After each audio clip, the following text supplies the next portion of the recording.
మరి శ్రేష్ఠ అయిన అంకిత్ యొక్క వివాహము ఎంతో ఆత్మీయంగా ఆత్మీయుల మధ్యలో తెలుగు రాష్ట్రాల్లో ఉన్న అనేక మంది దైవజనులు దేశ విదేశాల నుంచి అనేక మంది వచ్చి నిండు మనసుతో ఆశీర్వదించి ఎంతో ఘనంగా ఈ యొక్క వివాహ కార్యక్రమం జరిగినందుకు దేవాది దేవునికి స్తోత్రాలు చెల్లిస్తున్నాం. ఇదే వేదిక మీద నుంచి ఎన్నోసార్లు కన్నీటితో చెప్పిన సాక్ష్యాలు ఉన్నాయి, ఎన్నో వ్యతిరేకతలు ఉన్నాయి, అనేకమైన అవమానాలు ఉన్నాయి. వాటన్నిటినీ కూడా దేవుడు ఆశీర్వాదంగా మార్చే దేవుడు అని చెప్పే సందర్భాలు కూడా ఉన్నాయి. కొన్నిసార్లు దేవుడు మాటలతో సమాధానం చెప్పడు, కాలం సమాధానం చెప్పేలా దేవుడు చేస్తాడు. అందుకోసమని చెప్పే అవమానపరచబడుతున్నప్పుడు, బాధపరచబడుతున్నప్పుడు, గాయపరచబడుతున్నప్పుడు నువ్వు తెలుసుకోవాల్సింది ఏంటంటే దేవుడు సమాధానం చెప్తాడు. కొన్నిసార్లు మనుషులు అడిగే ప్రశ్నలకు మనం సమాధానము చెప్పలేని రోజులు కొన్ని ఉంటాయి. కానీ మనం గుర్తుంచుకోవాల్సింది ఏంటంటే కాలం సమాధానం చెప్తుంది. ఆమేన్. యోసేపు జీవితంలో చెరసాల్లో ఉన్నప్పుడు, బంధకాల్లో ఉన్నప్పుడు, అవమానాల్లో ఉన్నప్పుడు, ఏమయ్యా నువ్వు దేవుడు నమ్ముకున్నావు కదా, ప్రార్థన చేస్తున్నావు కదా, ఇన్ని కార్యాలు దేవుడు చేస్తాడని చెప్తా ఉన్నావు కదా, దేవుడు వాగ్దానం ఇచ్చాడని చెప్పావు కదా, ఎలా అయింది ఏంటి అంటే యోసేపు దగ్గర కొన్ని సంవత్సరాలు సమాధానం లేదు. కానీ ఒక రోజు వచ్చింది, దేవుడే కాలం వచ్చినప్పుడు ఏం చేశాడంటే యోసేపును సింహాసనం మీద కూర్చోబెట్టి ఇదే సమాధానం అని చెప్పి అన్నాడు. సో అలాగనే ప్రతి ఒక్కరి జీవితంలో కూడా దేవుడు ఎప్పుడు కూడా సమాధానం ఇచ్చే రోజు అనేది ఒకటి ఉంటుంది. అందుకే గల్తీలకు రాసిన పత్రిక 6వ అధ్యాయం 9వ వచనం in due season you will reap, తగిన కాలమందు నువ్వు పంట కోస్తావు అని చెప్పి దేవుడు అన్నాడు. కనుక ఈ రోజున దేవునికే సమస్త మహిమ ఘనత ప్రభావములు కలుగును గాక. వారి వివాహం ఎంతో అద్భుతంగా ఆత్మీయుల మధ్యలో జరిగింది. వేలాది మందిగా ఉన్న మన మిరాకిల్ ఫ్యామిలీస్ అందరూ వచ్చారు. నిండు మనసుతో మా అన్న కూతురు వివాహం అని చెప్పి అందరూ కూడా వచ్చి వేల మంది ఆ యొక్క వివాహంలో పాల్పొందారు. దేవుని నామాన్ని మహింపరిచారు. అందరూ అర్థం చేసుకున్నారు. ఎంతో చక్కగా అందరూ కూడా ప్రేమపూర్వకంగా విచ్చేశారు. ప్రతి ఒక్కరూ అద్భుతమైన సాక్ష్యం ఇచ్చారు. అన్నీ చాలా చాలా బాగున్నాయండి అని చెప్పి. బాగున్నాయండి అన్నీ? సూపరా? సూపర్ అన్నాళ్ళు ఒకసారి. Yes, super. ఓకే. సో నిజంగానే దేవుని యొక్క కృప మన మీద ఉండేటప్పుడు అన్నీ కూడా సూపర్ ఉంటాయి. సో ఎంతో దీవెనకరంగా జరిగింది ఆత్మీయ వాతావరణంలో. దాన్ని బట్టి దేవాదేవునికి స్తోత్రాలు. నిజంగా మిరాకిల్ ఫ్యామిలీస్, మిరాకిల్ క్రూ అందరూ కూడా సొంత ఇంట్లో కార్యక్రమం లాగానే, సొంత ఇల్లు కార్యక్రమమే. సో అందుకోసమని చెప్పి అందరూ ఎంతో బాధ్యతతో ఈ యొక్క దీవెనకరమైన వివాహము, ఇది ఒక బిగ్ ప్రాజెక్ట్ ఒక విధంగా చెప్పాలంటే. సో ఎంతో దీవెనకరంగా జరిగింది. ఎక్కడ ఎటువంటి హికప్స్ లేకుండా ఎంతో చక్కగా జరిగినందుకు దేవాది దేవునికి స్తోత్రాలు చెల్లిస్తున్నాను. వారిద్దరూ కలిసి రాబో దినాల్లో దేవుని కొరకు మరి కాకినాడ నుంచి వారు పరిచర్య కొరకు దేవుని కొరకు ప్రకాశించబోతూ ఉన్నారు. ఆల్రెడీ మరి అంకిత్ దేవుని కొరకు బలంగా సేవ చేస్తూ ఉన్నారు. అద్భుతమైన దేవుని యొక్క వాక్యాన్ని అందించే గొప్ప యవ్వన దైవజనుడు. సో అటువంటి యవ్వన దైవజనుడికి శ్రేష్ఠకు భాగస్వామిగా రావడం అనేది దేవుడు శ్రేష్ఠకి ఇచ్చిన గొప్ప భాగ్యం అని నేను నమ్ముతున్నాను. సో ఇద్దరు ఒకరికొకరు గొప్ప దైవజనులు. వారిద్దరూ కూడా అద్భుతమైన వాక్యాన్ని అందిస్తారు. అలాగే స్తుతి ఆరాధన అన్నింటిలో కూడా దేవుడు వారిని వాడుకుంటున్న విధానాన్ని బట్టి దేవాదేవునికి స్తోత్రాలు. ఇప్పటికే వారిద్దరికీ కూడా అనేక ప్రాంతాల నుంచి దేవుని యొక్క వాక్యాన్ని అందించడానికి కోసం ఇన్విటేషన్స్ కూడా వస్తూ ఉన్నాయి. వాటిని బట్టి కూడా దేవునికి స్తోత్రాలు. కాకినాడలో వారు అద్భుతమైన పరిచర్య చేస్తూ ఉన్నారు. యూత్ సెంటర్లు అని చెప్పి యవనస్తుల మధ్యలో, అదేవిధంగా లవ్ బాక్స్ అని చెప్పి ఆర్ఫనైజ్ ద్వారా అనేకమైన పరిచర్యలు చేస్తూ అంకిత్ దేవుని కొరకు బలంగా వాడబడుతూ ఉన్నారు. ఇక మీదటి ఇద్దరూ కలిసి వారు అక్కడ పరిచర్య చేయబోతూ ఉన్నారు. అది వేల వేల వేల వేల వేల మందితో నింపబడే సంఘంగా దేవుడు మార్చివేయబోతూ ఉన్నాడు. అందుకని దేవునికి స్తోత్రాలు చెల్లిస్తా ఉన్నాను. సో మీరందరూ కూడా నిండు మనసుతో వారిద్దరు పరిచర్య గురించి కూడా మీరు ప్రార్థించాలని మీ అందరినీ కూడా మనస్ఫూర్తిగా కోరుకుంటా ఉన్నాను. అలాగే ప్రార్థించిన ప్రతి అన్నకు, అక్కకు, చెల్లికి అందరికీ కూడా ప్రత్యేకమైన వందనాలు తెలియజేస్తూ ఉన్నాను. అందరూ కూడా ఎంతో చక్కగా పార్టిసిపేట్ చేసినందుకు, ఎంతోమంది ఎంతో భారంతో పని చేశారు. ఆల్మోస్ట్ లైక్ 10 days నుంచి కూడా మన మిరాకిల్ క్రూ, మిరాకిల్ ఫ్యామిలీస్ అందరూ కూడా పనిచేశారు. వారందరిని బట్టి కూడా దేవాది దేవునికి స్తోత్రాలు చెల్లిస్తున్నాను. అలాగే కానా ఈవెంట్స్ ద్వారా బ్రదర్ జీవన్ గారు కూడా ఎంతో అద్భుతంగా అన్నింటినీ కూడా ఏర్పాటు చేశారు. వాటిని బట్టి కూడా నేను దేవునికి స్తోత్రాలు చెల్లిస్తూ ఉన్నాను. సో వారి గురించి మీరు అందరూ ప్రార్థన చేస్తారు. సమయంలో ఆశీర్వాదపు రహస్యాల గురించి మీతో ఒక చిన్న సందేశాన్ని నేను పంచుకోవాలని ఆశపడుతూ ఉన్నాను. ప్రతి ఒక్కరి జీవితంలో కూడా ఆశీర్వదింపబడాలి అని కోరుకుంటారు కదా. మీరు ఎంతమంది ఆశీర్వదింపబడాలని కోరుకుంటున్నారు? చేతి చూపించండి కదా. అందరికీ ఆశీర్వదింపబడాలనే ఉంటుంది. ఒక రోజున మీటింగ్లో ఇలాగనే ఎవరెవరు ఆశీర్వదింపబడాలనుకుంటున్నారో, మీరు ఎంత ఆశీర్వదింపబడుతున్నారో దాన్ని బట్టి మీ చేతులు ఎత్తి తెలియజేయండి అంటే ఒక ఆయన కుర్చీలో కూర్చొని 2 కాళ్ళు చేతులు 2 కూడా పైకెత్తేశాడు. అంటే అంత ఆశీర్వదింపబడాలని కోరుకుంటున్నాడు. ప్రతి మనిషి కూడా జీవితంలో ఆశీర్వదింపబడాలని కోరుకుంటారు. అందుకనే ఆశీర్వాదం అని పేరు పెట్టుకుంటారు, దీవెనమ్మ అని పేరు పెట్టుకుంటారు. కనిపించిన ప్రతి దైవజన్ని కూడా అయ్యా దీవించండి అని చెప్పి కోరుకుంటూ ఉంటారు. కానీ కొంతమంది జీవితంలో పేరుకు తగిన విధంగా ఏ ఒక్కరు కూడా ఉండరు కదండి. ఎంతోమంది జీవితంలో ఆశీర్వాదం అని పేరైతే ఉంటుందో కానీ ఆశీర్వాదం చూడలేనటువంటి పరిస్థితుల్లో ఉంటారు కదా. ఒక రోజున ఒక వ్యక్తి డాక్టర్ గారి దగ్గరికి వెళ్ళి సార్ ఇక్కడ నుంచి ఇక్కడి వరకు నొప్పి సార్, దీనికోసం ట్యాబ్లెట్ వేసుకుంటే ఇక్కడ నుంచి ఇక్కడి వరకు నొప్పి సార్, దానికోసం ట్యాబ్లెట్ వేసుకుంటే ఇక్కడ నుంచి ఇక్కడికి లాగేస్తుంది సార్, పోనీ దానికోసం ట్యాబ్లెట్ వేసుకుంటే వెన్నంతా లాగేస్తుంది సార్ అని చెప్పి అన్ని రోగాలే చెప్తా ఉన్నాడు. సో అన్నీ చెప్తా ఉంటే చివరికి అన్నారు, ఏమయ్యా ఇన్ని చెప్తా ఉన్నావు, అసలు నీకు ఏదన్నా సరే ఒక్కటన్నా పాజిటివ్గా నువ్వు చెప్పావంటే ఒక్కటి పాజిటివ్ సార్ అన్నాడంట. ఏంటంటే హెచ్ఐవి పాజిటివ్ సార్ అని చెప్పానట. సో చాలాసార్లు ఇలాగనే ఏంటంటే అన్ని రకాల రోగాలు ఉండి కూడా కొన్నిసార్లు వాటికి కారణాలు ఏంటో తెలుసుకోలేని పరిస్థితులు మనం ఉంటాం. అలాగే కొంతమంది ఎప్పుడు చూసినా రోగాలని అంటారు. మీ పేరు ఏంటంటే ఆరోగ్యం అండి అని చెప్పి అంటూ ఉంటారు, కానీ వారి జీవితంలో ఆరోగ్యం ఉండదు. సో అలా కాకుండా మన దేవుడు పేరుకు తగ్గట్టుగా మనల్ని దీవించాలని కోరుకుంటూ ఉంటాడు. అయితే అన్నింటికంటే గొప్ప దీవెన ఏంటంటే కార్లు, బంగళాలు, మనం కోరుకున్న జీవితాల కంటే గొప్ప దీవెన ఏంటంటే ఆశీర్వాదకరమైన దేవుడిని కలిగి ఉండడమే అన్నింటికంటే గొప్ప ఆశీర్వాదం అని మనం గుర్తుంచుకోవాలి. దేవుడు లేకుండా ఎవరి జీవితంలో ఈ లోకంలో ఎన్ని ఉన్నప్పటికీ కూడా అవి ఆశీర్వాదాలు కాదు అనే సత్యాన్ని మనం తెలుసుకోవాలని దేవుడు కోరుకుంటూ ఉన్నాడు. అయితే మనం దీవించబడాలి అని అనుకున్నప్పుడు మనం గుర్తుంచుకోవాల్సినటువంటి ముఖ్యమైన విషయం ఏంటంటే ఆశీర్వాదాలు ఎటువైపు నుంచి వస్తాయి? 3 మార్గాల గుండా వస్తాయి. నెంబర్ 1, తల్లిదండ్రులు మంచివారైతే మంచి తల్లిదండ్రుల ద్వారా వారి బిడ్డలకు ఆశీర్వాదాలు వస్తాయని దేవుని యొక్క వాక్యం చెప్తా ఉంది. అండ్ నెంబర్ 2, అపవాది ద్వారా కలిగేటువంటి ఆశీర్వాదాలు. నేనైతే అపవాది ద్వారా కలిగే వాటిని ఆశీర్వాదాలు అని అనడానికి కూడా నేను ఇష్టపడట్లేదు. అపవాది ద్వారా వచ్చే ఆశీర్వాదాలు ఎలా ఉంటాయంటే మనం అనుకోవచ్చు అపవాది కూడా ఆశీర్వదిస్తాడా అని చెప్పి. నిజంగానే అపవాది ఆశీర్వదిస్తానని ఆశ చూపిస్తాడనమాట. అవన్నీ కూడా అన్యాయంగా, అక్రమంగా వచ్చేవే. యేసుక్రీస్తు ప్రభువుని కూడా లోకరాజ్యాలన్నీ చూపించి ఒక్కసారి నాకు వంగి నమస్కారం చేయి, ఈ లోకరాజ్యాలన్నీ నీకు డాక్యుమెంట్ రాసేసి నీ పేరు మీద ఇచ్చేస్తానని చెప్పి యేసుక్రీస్తు ప్రభువుని టెంప్ట్ చేయడానికి అపవాది ప్రయత్నించాడు. సో అదేవిధంగా మనల్ని కూడా ఆశీర్వదిస్తానని అపవాది అనేక సార్లు మోసగిస్తూ ఉంటాడు. అపవాది వలన కలిగే ఆశీర్వాదాలు ఎలా ఉంటాయంటే ఇస్కరియోతు యోధాకు వచ్చిన 30 వెండి నాణ్యాలు కూడా అపవాది వలన వచ్చినవే. అవి సమాధుల దొడ్డు కొనుక్కోవడానికి, సావడానికి తప్ప ఇంక దేనికి కూడా పనికిరానివిగా మనకి కనిపిస్తూ ఉంటాయి. అలాగనే నయమాను కుష్ఠరోగం వచ్చింది గెహాజీకి కూడా వచ్చినటువంటి ఆశీర్వాదాలు న్యాయమైన మార్గంలో రాలేదు, అవి కూడా అపవాది ద్వారా వచ్చినవే. అపవాది ద్వారా ఎప్పుడైతే గెహాజీ ఆస్తిని సంపాదించుకున్నాడో అది అతనికి తరతరాలకు కుష్ఠరోగాన్ని తీసుకొచ్చినట్లు మనం చూస్తూ ఉన్నాం. కనుక అది ఎప్పటికీ కూడా ఆశీర్వాదం కాదు.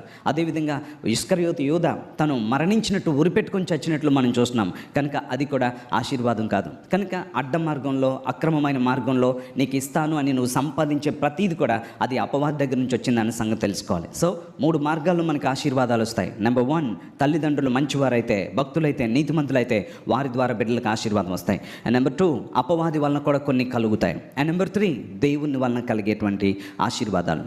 ఒకవేళ అమ్మ నాన్న వలన నీకు ఆశీర్వాదాలు రాకపోవచ్చు, అపవాది ఇచ్చినవి మనకి వద్దు. కానీ 3వది ఉంది చూసారా, అది దేవుని వలన కలిగే ఆశీర్వాదం. దానికి అందరూ వారసులుగా ఉండగలుగుతారు. హల్లెలూయా. సో దేవుని వలన కలిగే ఈ యొక్క ఆశీర్వాదాలు మనకి కావాలంటే మనం ఏం చేయాలి? దాని గురించి ఈ రోజున మనము చూసుకుందాం.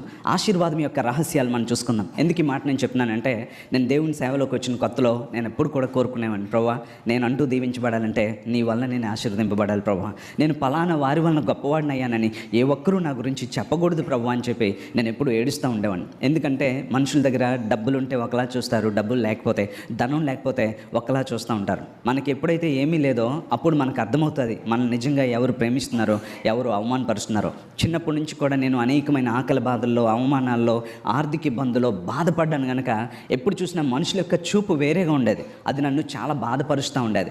అందరి మధ్యలో నేను ఉండగలిగే అర్హతను కోల్పోయే పరిస్థితులు నాకు వచ్చినటువంటి సందర్భాలు ఉన్నాయి. అందుకోసం నేను ఎప్పుడు చూసినా దేవుని సేవకు రావాలంటే నేను అందరిలాగా అడుక్కుంటున్నాను అన్నటువంటి స్థితి నాకు రాకూడదు ప్రభా.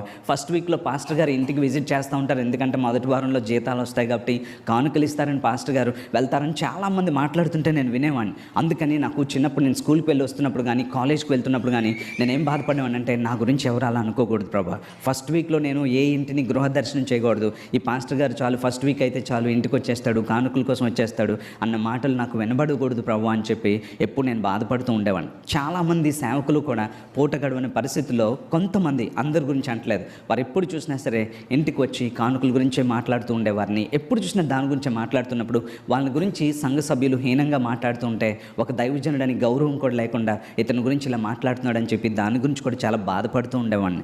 అలాగనే ఎక్కడన్నా సరే మీటింగ్స్ అవుతూ ఉంటే దైవజనులకి 200 రూపాయలు ఇస్తున్నారు అని అంటే చాలామంది సేవకులు సేవను కూడా పక్కన విడిచిపెట్టి ఆ మీటింగ్కి వెళ్ళి అక్కడిచ్చే 100 రూపాయలు 200 రూపాయల కోసం లైన్ కడుతూ ఉన్నప్పుడు అక్కడ తిట్టుకునే తిట్లు కూడా నేను చాలా సందర్భాల్లో నేను చూశాను. ఒకసారి మోదసరిలో గారు మీటింగ్స్కి వెళ్ళినప్పుడు అక్కడ వాక్యం వింటూ ఉంటే ఆ మీటింగ్స్కి వచ్చిన సేవకులందరికీ కూడా 200 రూపీస్ చొప్పున ఇస్తున్నారని అంటే హైదరాబాద్లో అందరూ కూడా లైన్ కట్టేశారు సేవకులు. అయితే ఆర్గనైజర్స్ ఏం చేశారంటే అందులో ఉండే కొంతమందికి మాత్రమే 200 ఇస్తానని 100 రూపాయలు, కొంతమందికి 200, కొంతమందికి ఇచ్చి కొంతమందికి ఎగ్గొట్టేస్తే అందరూ గొడవ చేసి అల్లరి చేసేస్తూ ఉన్నారనమాట ఈ పాస్టర్స్ కొంతమంది.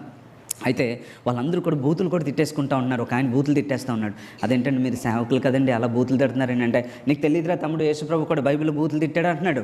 అమ్మ బాబు ఇలాంటి వాడుతూ ఉన్నామంటే మనం భ్రష్టులు అయిపోతామని చెప్పుకొని అక్కడి నుంచి వచ్చేసాను. అంటే ఎంతగా డబ్బులు లేక ఆర్థికంగా చిదిగిపోయి ఎంతమంది అలా బాధపడుతున్నారు నేను చూసినప్పుడు, నేను ప్రభువా సేవకు వస్తే మాత్రం ఇలా లైన్లు కట్టే స్థితిలో నేను ఉండకూడదు. ఎవరింటికి కూడా ఫస్ట్ వీక్ నేను విజిట్ చేసేలా ఉండకూడదు. ఎక్కడ నా కొరకు కానుక ఇస్తారని చెప్పి నేను వెయిట్ చేయకూడదు. నాకు కానుక ఇవ్వడానికి ప్రజలు నా వెంట పరిగెత్తుకొని రావాలి ప్రభువా, అలా అయితేనే నన్ను ఆశీర్వదించు అని చెప్పి దేవుని సందులో ఏడ్చి ప్రార్థన చేస్తూ ఉన్నప్పుడు, నేను ఆశీర్వదింపబడాలంటే ఏం చేయాలి అన్నప్పుడు దేవుడు లేఖనాల్లో నుంచే కొన్ని ఆశీర్వాద రహస్యాలు దేవుడు నాకు తెలియజేశాడు.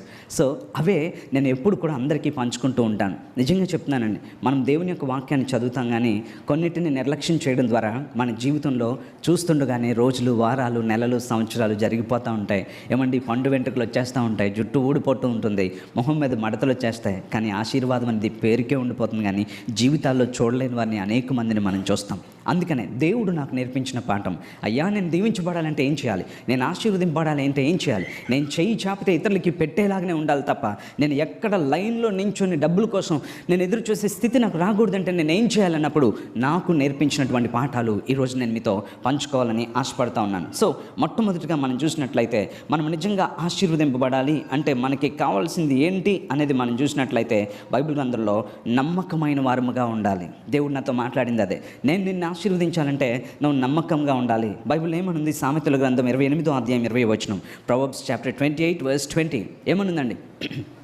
సామెతల గ్రంథం, నమ్మకమైన వానికి దీవెనలు మెండుగా కలుగును. చూసారండి, a faithful man shall abound with blessings.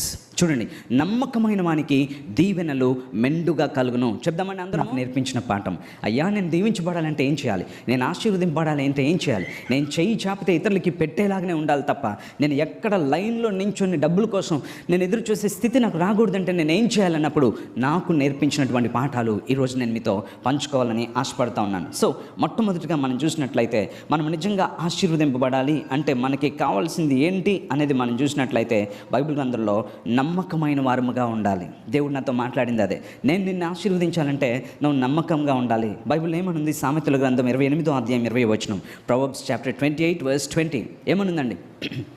సామెతల గ్రంథం, నమ్మకమైన వానికి దీవెనలు మెండుగా కలుగును. చూసారండి, a faithful man shall abound with blessings. చూడండి, నమ్మకమైన వానికి దీవెనలు మెండుగా కలుగును. చెప్దామండి అందరము, ఇంకా బిగ్గరగా చెప్దామా? ఇంకా బిగ్గరగా చెప్దామా? ఎస్, ఈ మాట మీరు ఎప్పుడైనా సరే మీరు ఆలోచించారా? దేవుని యొక్క వాక్యము ఇది పరిశుద్ధ లేఖనము. దేవుడే స్పష్టంగా చెప్తా ఉన్నాడు, ఏమన్నా తెలుసా? నమ్మకమైన వానికి దీవెనలు మెండుగా కలుగును. ఒక వ్యక్తి మెండైన దీవెనలకు వారసులుగా ఉండాలంటే ఆ వ్యక్తిలో దేవుడు ఏం చూస్తాడో తెలుసా? నమ్మకత్వాన్ని చూస్తాడు. నీ నమ్మకత్వంను బట్టి దేవుడు నీకు మెండైన దీవెనలకు వారసుడిగా చేస్తాడన్నది ఇక్కడ దేవుని యొక్క వాక్యము మనకి చెప్తున్నటువంటి సత్యము. కనుకనే మనం చూసినట్లయితే ఎంతమంది నమ్మకమైన వారు బైబిల్ గ్రంథంలో దీవించబడ్డారో కూడా మనం చూడగలుగుతాం. మోషేని గురించి మనం చూసినట్లయితే సంఖ్యాకాండము 12వ అధ్యాయం 7వ వచనంలో, నెంబర్స్ చాప్టర్ 12 verse 7, అతడు నా ఇల్లంతటిలో నమ్మకమైన వాడు, మై సర్వెంట్. చూడండి, my servant Moses is not so who is faithful in all my house. చూడండి, ఇక్కడ అన్నాడు నా ఇల్లంతట్లో మోషే నమ్మకమైన వాడు. మోషే ఎటువంటి పరిస్థితుల నుంచి వచ్చాడో మనకు తెలుసు. ఏమండి, పుట్టడానికే కష్టమైనటువంటి పరిస్థితిలో, బ్రతకడానికే, ప్రాణం నిలుపుకోవడానికే కష్టమైన పరిస్థితిలో మోషే పుట్టాడు. నీటి నుంచి తీయబడ్డాడు, ఫరో ఇంట పెంచబడ్డాడు. ఆ తర్వాత అతని జీవితంలో ఎన్నో అవమానాలు, వ్యతిరేకతలు వచ్చాయి. భయపడి పారిపోవాల్సిన పరిస్థితి వచ్చింది. 40 సంవత్సరాలు తన మామ యొక్క మందలను మేపుకుంటూ తిరిగినటువంటి వ్యక్తి మండుచున్న పదులో ఎప్పుడైతే దేవునితో మాట్లాడాడో, దేవునితో ఎప్పుడైతే ఎన్కౌంటర్ అయిందో, ఆ తర్వాత నుంచి మోషే దేవుని యొక్క పనిలోనికి వచ్చిన తర్వాత మోషే దేవుడు చెప్పినట్లు యావత్తు చేస్తూ ఉంటే, అటువంటి మోషేకి వ్యతిరేకంగా ఎంతోమంది లేచినప్పుడు దేవుడిచ్చినటువంటి సాక్ష్యం ఏంటంటే, అతడు నా ఇల్లంతటిలో నమ్మకమైన వాడు. ఈ రోజున మోషేని తర్వాత దేవుడు ఎంత ఆశీర్వదించాడు. అనేక లక్షల మందిని బంధకముల నుండి విడిపించి అద్భుతములను చేయించి కనానుకు నడిపించడానికి ముఖ్యమైన పాత్ర దైవజనుడైన మోషే అని పిలువబడ్డాడు. అంత గొప్ప దైవజనుడైన మోషే అన్ని లక్షల మందిని నడిపించే అంత గొప్ప భాగ్యమును, ఒక పెద్ద బాధ్యతను దేవుడు ఎవరికి అప్పగించాడో తెలుసా? నమ్మకమైన మోషేకు. మోషే దగ్గర మాత్రమే లక్షలాది మంది ప్రజలను దేవుడు ఎందుకు ఉంచాడు తెలుసా? ఎన్ని లక్షల మందినైనా మోషే నమ్మకంగా నడిపిస్తాడు. అందుకని లక్షల మంది మోషేని వెంబడిస్తూ ఉండేవాడు. అందుకే అంటున్నాడు దేవుడు, అతడు నా ఇల్లంతటిలో నమ్మకమైన వాడు. మోషేని గురించి ఒకవేళ అడిగితే, మోషే నమ్మకమైన వాడు అంట్లా, నా ఇల్లంతటిలో నమ్మకమైన వాడు. అంటే ఎవ్రీ కార్నర్, ప్రతి విషయంలో మోషే నమ్మకమైన వాడుగా ఉన్నాడు. ఇల్లు అంటే ఏముంటాయి చెప్పండి? బెడ్రూమ్ ఉంటుంది, హాల్ ఉంటుంది, కిచెన్ ఉంటుంది, ఇంకా ఉంటుందండి, డైనింగ్ ఏరియా ఉంటుంది, సిట్అవుట్ ఏరియా ఉంటుంది, వాష్రూమ్స్ ఉంటాయి. ఇల్లు అంటే రకరకాలైన ఉంటాయి. నా ఇల్లు అంతట్లో నమ్మకమైన వాడు అంటే, ఎక్కడ ఉన్నా, ఏ స్థితిలో ఉన్నా అక్కడ మోషే నమ్మకంగా ఉంటాడు. అందుకనే మోషేని దేవుడు ఒక గొప్ప పెద్ద బాధ్యతకు, లేకపోతే కొన్ని లక్షల మంది ఇశ్రాయేల్ ప్రజలను బంధకం నుంచి విడిపించే భాగ్యమును, ఆశీర్వాదం ఎవరికి ఇచ్చాడంటే మోషేకి దేవుడు అనుగ్రహించాడు. ఒకవేళ ఈ రోజున మన గురించి దేవుడే కనుక సాక్ష్యం చెప్పాల్సి వస్తే, నీ గురించి నువ్వు నమ్మకమైన వాడు, నమ్మకమైన దానివి అని దేవుడు నీ గురించి చెప్పగలుగుతాడా? నీ మాటల్లో నిజంగా నమ్మకత్వం ఉందా? లేకపోతే నువ్వు నీ మాటల ద్వారా, నీ మాటల గారడి ద్వారా మనుషుల్ని మోసం చేస్తున్నావా? నీ మాటల్లో అసలు నమ్మకత్వం ఉందా లేదో పరీక్ష చేసుకోవాలండి. అన్నింటికంటే ముఖ్యంగా మనం మాట్లాడుతున్న మాటలు మెలితిప్పి ముందుది వెనక్కి, వెనక్కిది ముందుకి మాట్లాడుతూ కొంతమందిని నమ్మించడానికి కొంతమంది ప్రయత్నిస్తూ ఉంటారు. నేనే భక్తుడనో, నేనే నీతిమంతుడనో అని అనడం కోసం కొంతమంది తప్పుడు మాటలు మాట్లాడుతూ ఉంటారు. గుర్తుంచుకోండి, నువ్వు మాట్లాడుతున్న మాటలో మొట్టమొదటి నమ్మకత్వం ఉండాలి. నువ్వెందుకు దీవించబడట్లేదో తెలుసా? నీకెందుకు గుర్తింపు లేదో తెలుసా? ఒక వ్యక్తికి గుర్తింపు లేకపోవడానికి, దీవించబడకపోవడానికి గల కారణాలు ఏంటంటే నమ్మకంగా లేకపోవడం. మొట్టమొదట మాటలో నమ్మకంగా ఉండాలి. ఎందుకోసమో తెలుసా? ఎవడైనా మాట యందు తప్పని ఎడల అతడు తన సర్వ శరీరమును స్వాధీనమందుంచుకున్న శక్తి గలవాడవుతాడు. అందుకని మొట్టమొదట మనం మాట్లాడే మాటలో నమ్మకత్వం ఉండాలి. గాలి మాటలు మాట్లాడతారు, అప్పటికి పబ్బం గడుపుకోవడానికి మాట్లాడుతూ ఉంటారు.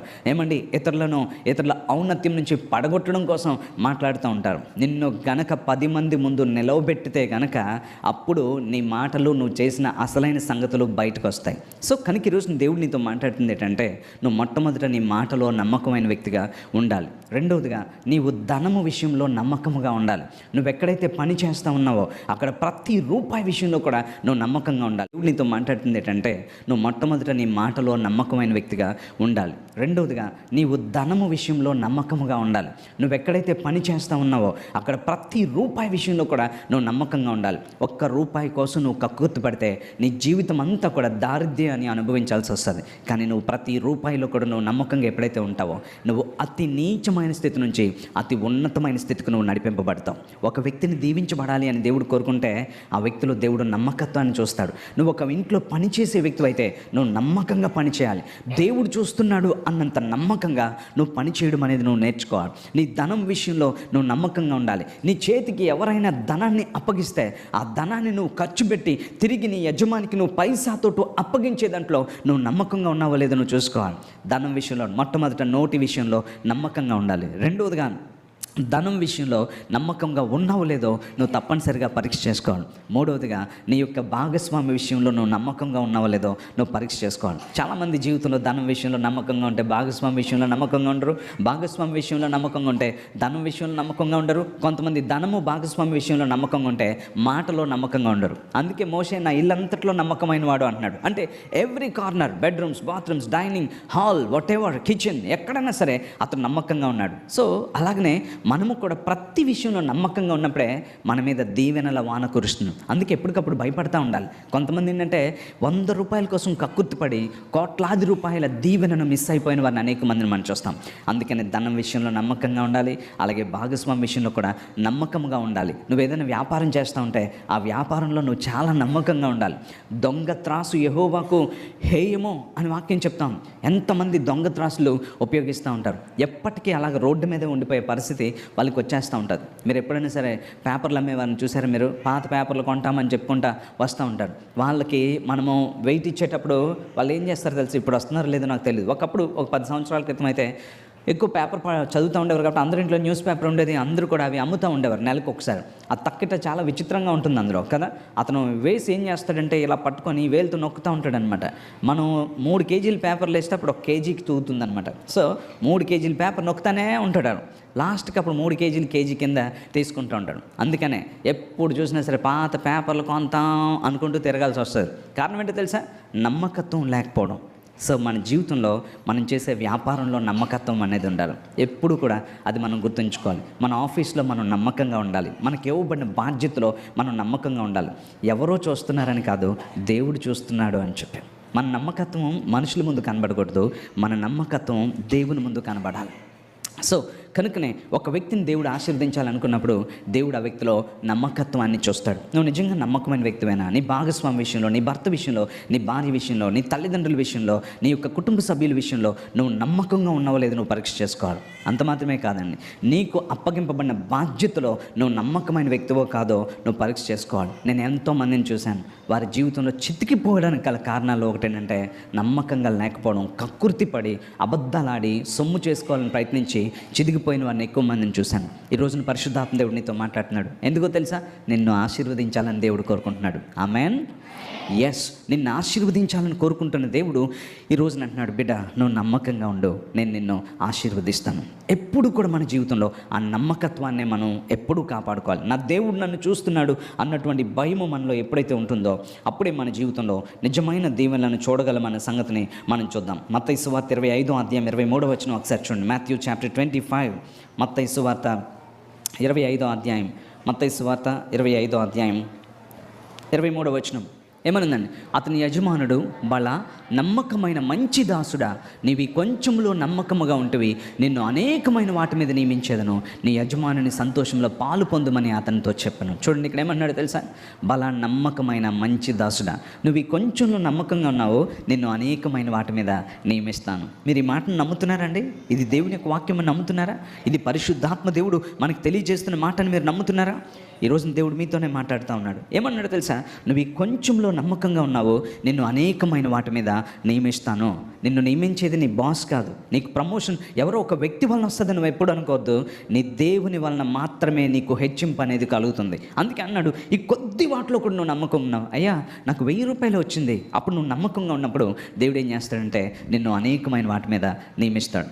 ఒక వ్యక్తి ఆశీర్వదింపబడుతున్నప్పుడు, ఒక వ్యక్తి హెచ్చింపబడుతున్నప్పుడు నువ్వు గుర్తుంచుకోవాల్సింది ఏంటంటే నీవు చూడలేని నమ్మకత్వం దేవుడు ఆ వ్యక్తిలో చూశాడు. నువ్వు చూడలేని మంచితనం దేవుడు ఆ వ్యక్తిలో చూశాడు. అందుకే ఆ వ్యక్తి వర్ధిల్లుతున్నాడు అనే సంగతి తెలుసుకోవాలి తప్ప వాళ్ళ మీద పడి ఏడకూడదు. చాలామంది ఏడుస్తూ ఉంటారనమాట, వాళ్ళు ఏదో మాయ పని చేశారు, దొంగ పనులు చేశారు, అందుకే వృద్ధి చెందారు అని. అది ఎప్పుడు కూడా ఆశీర్వాదం కాదండి. నేను ఇందాక చెప్పాను, మాయ పనులు, దొంగ పనులు, అన్యాయాలు చేసి ఒక వ్యక్తి గొప్పవాడైతే ఆ వ్యక్తికి మనశ్శాంతి ఉండదు, నిద్ర పట్టదు.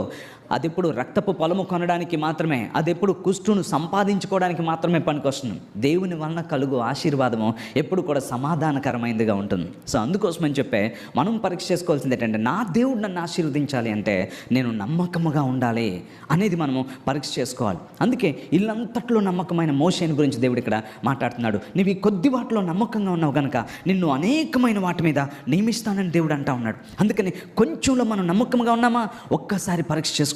దేవుడు ఎప్పుడు గమనిస్తూ ఉంటాడు, కొంచెం ఇచ్చి ఇందులో నమ్మకంగా ఉన్నాడా ఇంకా యాడ్ చేద్దామని చెప్పి. ఈ మిరాకల్ సెంటర్ స్టార్ట్ చేసినప్పుడు మనది ఒక చిన్న ఇంట్లో 17 మందితో స్టార్ట్ అయింది. ఆ 17 మందితో ఉన్నప్పుడు దేవుడు నా నమ్మకత్వాన్ని చూశాడని నేను నమ్ముతూ ఉన్నాను. ఆ 17 మందితో ఉన్నప్పుడు దేవుడు దాన్ని 70 మందిని చేశాడు, 200 మందిని చేశాడు, 300 మందిని చేశాడు, 500 మందిని చేశాడు, 1000 మందిని చేశాడు. ఇప్పుడు 7,000 మందిని దేవుడు చేశాడు. హల్లెలూయా. దేవుడు మన నమ్మకత్వాన్ని చూస్తాడు. నువ్వు నమ్మకమైన వ్యక్తివైతే నిన్ను ఎంతమందిని ఔన్నత్యం నుంచి లాగేయాలనుకున్నా, దించేయాలనుకున్నా, పడగొట్టాలనుకున్నా, అసూయతో రగిలిపోతున్నా, నీ నమ్మకత్వాన్ని చూస్తున్న దేవుడు నీ శత్రువు ఎదుట నీకు భోజనాన్ని సిద్ధపరుస్తూనే ఉంటాడు. నీ గిన్నె ఎప్పటికీ పొంగి పొర్లేలాగానే దేవుడు చేస్తాడు. అందుకే కీర్తనకారుడు అంటున్నాడు, నా గిన్నె నిండి పొర్లుచున్నది, మై కప్ రన్నెత్. కనుక ఈరోజు నువ్వు తెలుసుకోవాల్సింది ఏంటో తెలుసా? నువ్వు నిజంగా దీవించబడాలంటే, నాకు చదువు లేదు కదా అందుకే నేను దీవించబడలేదు, నాకు తెలివి లేదు కదా అందుకే నేను దీవించబడలేదు, లేకపోతే సామాజికంగా నేను వెనకబడినాను కదా అందుకే దీవించబడలేదు అని ఎప్పుడు మీరు అనుకోకండి. నీకు చదువు లేకపోయినా, తెలివి లేకపోయినా, సామాజికంగా నువ్వు ఈ సమాజం నేను వెనుకబడిన వ్యక్తిగా నేను చూస్తున్నా, నీలో గనక దేవుడు నమ్మకత్వాన్ని గనక చూస్తే నమ్మకమైన వానికి దీవెనలు మెండుగా కలుగునని వాక్యం చెప్తా ఉంది. అందుకని మనం గుర్తుంచుకో.